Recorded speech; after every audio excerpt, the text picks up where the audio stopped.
బెంగళూరులో ప్రకృతికి చరిత్రకు ఒకేసారి ప్రతీకగా నిలిచిన ప్రదేశం Lalbagh botanical garden. Hi, hello, వనక్కం, ఆదాబ్, నమస్తే, welcome to my channel. Lalbagh గురించి ఏం చెప్పాలి, అలా చెప్పాలి, ఎంత చెప్పినా తక్కువే. ఇంక ఇయర్కి 2 times ఫ్లవర్ షో అయితే కండక్ట్ చేస్తారు. అంటే ఆగస్ట్ 15కి, రిపబ్లిక్ డేకి. సో ఈ 2 times అంటే 1 week ముందు నుంచి, అంటే ఆగస్ట్ 15కి 1 week ముందు నుంచి మనకి ఫ్లవర్ షో అయితే కండక్ట్ చేస్తారనమాట. సో ప్రతి ఒక్కరూ వెళ్ళి విజిట్ చేయాల్సిన ప్లేస్, అంత బాగుంటుంది. ఎందుకు అంటే వరల్డ్ వైడ్ ఉన్న ఫ్లవర్స్ అన్నీ కూడా మనం ఒకే దగ్గర చూడాలి అనుకుంటే this is the best place అని చెప్తున్నా. అన్ని కలర్స్ని, అన్ని రకాల ఫ్లవర్స్ని ఒకే దగ్గర చూడొచ్చు అనమాట. ఇంకా లేట్ చేయకుండా వీడియోని ఎండ్ వరకు చూసేయండి. ఇంకా నేచర్ లవర్స్కి బెస్ట్ అండ్ పర్ఫెక్ట్ ప్లేస్ అని చెప్తున్నా. ఎవ్రీ ఇయర్ ఒక్కొక్క థీమ్తో ఫ్లవర్ షోని అయితే కండక్ట్ చేస్తారు. ఈ year the glory of the Ganga empire అనే థీమ్తో అయితే ఫ్లవర్ షోని కండక్ట్ చేశారు. టోటల్ 35 lakhs ఫ్లవర్స్తో ఇక్కడ ఫ్లవర్ షో అయితే కండక్ట్ చేస్తారు. ఇంకా దీని టైమింగ్స్ వచ్చేసి మార్నింగ్ 7 AM నుంచి నైట్ 7 PM వరకు డైలీ అనమాట. ఇంకా వీకెండ్స్లో అస్సలు వెళ్ళొద్దు, ఎందుకంటే చాలా రష్ ఉంటుంది.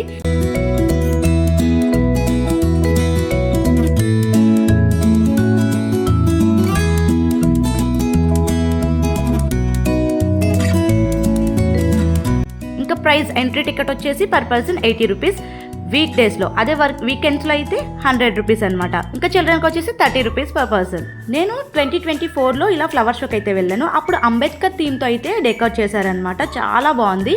నెక్స్ట్ 2025లో మేము హైదరాబాద్ వచ్చేసాం కదా, ఇంక వెళ్ళలేకపోయాము. మళ్ళీ ఈసారి అయితే వెళ్ళామన్నమాట. బీటీఎంలో ఉన్నప్పుడు మంత్కి ఒకసారి అయినా సరే ఇలా వెళ్ళే వాళ్ళము. కానీ మనకి ఫ్లవర్ షో అనేది ఇయర్కి 2 చేస్తారు కాబట్టి రిపబ్లిక్ డేకి అలాగే వెళ్ళలేకపోయినా ఖచ్చితంగా ఆగస్ట్ 15 టైంలో మాత్రం ఖచ్చితంగా మేము విజిట్ చేస్తామన్నమాట. ఎందుకంటే దగ్గరే కదా. ఇంకా హిస్టరీలోకి వెళ్ళిపోతే లాల్బాగ్ చరిత్ర దాదాపు 18వ శతాబ్దానికి వెళ్తుంది. మైసూర్ పాలకుడు హైదర్ అలీ ఈ ఉద్యానవనాన్ని నిర్మించడం ప్రారంభించాడు. అందమైన మొక్కలు, అరుదైన వృక్షాలు, ప్రత్యేకమైన తోటలతో ఒక రాజ ఉద్యానవనంగా తీర్చిదిద్దాలనే ఆలోచనతో దీన్ని అభివృద్ధి చేశారు. దాని తర్వాత హైదర్ అలీ కుమారుడు టిప్పు సుల్తాన్ లాల్బాగ్ను మరింత డెవలప్ చేశారు. వివిధ దేశాల నుంచి అరుదైన మొక్కలు, వృక్షాలు తీసుకొచ్చి ఇక్కడ పెంచడంతో లాల్బాగ్ ఒక ముఖ్యమైన వృక్ష శాస్త్ర కేంద్రంగా డెవలప్ అయింది. ఆ నెక్స్ట్ బ్రిటిష్ టైంలో కూడా లాల్బాగ్లో ఎన్నో అభివృద్ధి కార్యక్రమాలు జరిగాయి. ఉద్యానవన శాస్త్రం, మొక్కల సంరక్షణ పరిశోధనలకు ఇది మరింత ప్రాధాన్యత పొందింది. ఇంకా లాల్బాగ్లో అందరినీ మరింతగా అట్రాక్ట్ చేసేది గ్లాస్ హౌస్. ఇది 1889లో నిర్మించారు. లండన్లోని క్రిస్టల్ ప్యాలెస్ స్ఫూర్తితో దీన్ని నిర్మించినట్లు కర్ణాటక టూరిజం పేర్కొంది. ఇప్పుడు లాల్బాగ్ కేవలం ఒక ఉద్యానవనం మాత్రమే కాదు, ప్రకృతి, చరిత్ర, వృక్ష శాస్త్ర, కళలు అన్నీ కలిసిన ఒక అద్భుతమైన ప్రదేశం. ఎవ్రీ ఇయర్ ఇక్కడ జరిగే ఫ్లవర్ షో లాల్బాగ్కు మరింత అట్రాక్షన్ అయితే తెప్పించుకుందనమాట. అంతేకాదు ఇక్కడికి ఫారినర్స్ కూడా ఈ టైంలో బాగా విజిట్ చేస్తూ ఉంటారు. వందలాది రకాల పూలతో, అందమైన పూల అలంకరణలతో, ప్రత్యేకమైన థీములతో గ్లాస్ హౌస్ పరిసరాలు ఒక రంగుల ప్రపంచంలో మారిపోతుంది. నార్మల్ డేస్లో కూడా ఒక ఫ్లవర్సే ఉండవు, కానీ ఉన్న నేచర్ అందాలన్నీ అలానే ఉంటాయి అనమాట. ఇక్కడ 200 years ago చెట్లు కూడా పెద్ద పెద్ద చెట్లు ఉంటాయి. వాటిని చూస్తూ ఉండిపోవచ్చు అనిపిస్తుంది. దాన్ని చూస్తూ ఉంటే మనకి ఏదో చెప్పాలి అన్న ఫీలింగ్తో చూస్తున్నట్టు ఉంటుంది అనమాట.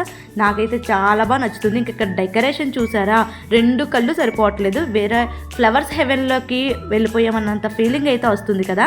ఇంతటి గొప్ప చరిత్ర కలిగి ఉన్న ఈ లాల్బాగ్లో ఈ రోజు మనం చూస్తున్న ఫ్లవర్ షో ప్రకృతి అందాలకు, మనుషుల సృజనాత్మకతకు ఒక అందమైన కలయిక అని చెప్పొచ్చు. చరిత్రని మోస్తూ, ప్రకృతిని పంచుతూ ప్రతి సందర్శకుడికి మనసులో ఒక అందమైన జ్ఞాపకంగా నిలిచే ప్రదేశం ఈ లాల్బాగ్. పిల్లలతో కలిసి వచ్చిన, కుటుంబంతో వచ్చిన, ఫ్రెండ్స్తో వచ్చిన, ఎవరితో వచ్చిన ఫ్లవర్ షో ప్రతి ఒక్కరికి ఒక మంచి అనుభూతిని ఇస్తుంది.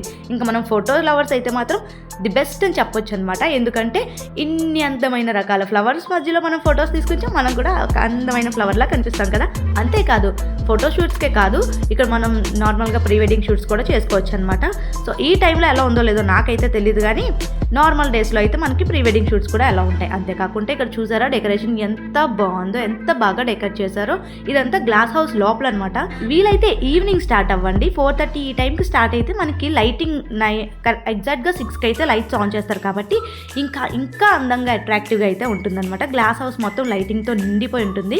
సో 2 కళ్ళు సరిపోవు. సో వీలైతే ఈవినింగ్ టైం వెళ్ళడానికి ట్రై చేయండి. ఈ ఫ్లవర్ షోలో నాకు నచ్చిన ప్లేసెస్, అందమైన ఫ్లవర్స్, ప్రత్యేకమైన అలంకరణలు అన్ని వీడియోలో మీతో షేర్ చేసుకుంటున్నా. మీరు కూడా బెంగళూరులో ఉంటే అవకాశం దొరికినప్పుడు లాల్బాగ్ని తప్పకుండా విజిట్ చేసేయండి. ఇంకా ఫుడ్ విషయానికి వస్తే ఇక్కడ చిన్న చిన్న స్టాల్స్ కూడా ఉన్నాయి. మనం ఏమైనా కొనుక్కొని తినొచ్చు.